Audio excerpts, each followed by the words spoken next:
Two empires stood ready for war. Cannons loaded, soldiers deployed, warships aimed at shore. And the reason? A pig, one pig, eating potatoes. This is not a joke. This is the Pig War of 1859, one of the dumbest, closest calls to full-scale war in history. In the mid-1800s, the United States and the British Empire were both expanding, fast in the Pacific Northwest. There was just one problem. Nobody clearly decided who owned the San Juan Islands, a small chain of foggy islands between what's now Washington State and Canada. Both sides showed up anyway. American settlers moved in. British fur traders moved in. Everyone pretended it was temporary. It wasn't. On June 15, 1859, an American farmer named Lyman Cutler woke up to find a massive pig destroying his potato field.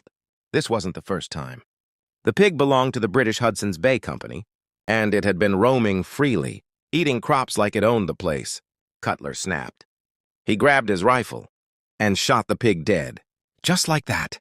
The most expensive farm animal in history hit the dirt. The pig's owner, Charles Griffin, was furious. He demanded compensation. Cutler offered $10.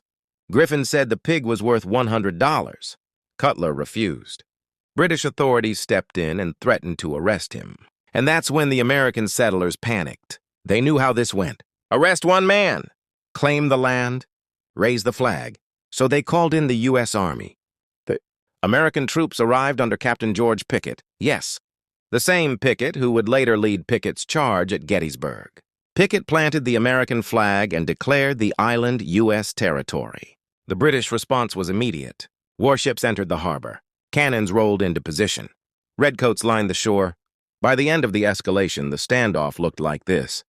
Hundreds of American soldiers on land. Thousands of British troops nearby. 5 British warships aimed directly at the island. All over one pig. For weeks, then months, both sides waited. Cannons were loaded. Orders were clear. Do not fire first. Nobody wanted to be remembered as the man who started a war over livestock. Soldiers drilled. They stared each other down. And eventually, they got bored. American and British troops began sharing meals. They drank together. They played games. Two empires, fully armed, awkwardly coexisting because nobody wanted to explain this to history. The situation dragged on for 12 years. Eventually, both governments agreed the whole thing had gotten out of hand. They handed the decision to Kaiser Wilhelm II of Germany to arbitrate. His ruling was simple. The islands would go to the United States. British forces withdrew. No battles. No bloodshed. No war. Total casualties of the Pig War? One pig. Subscribe to History Goes Boom for more wild history.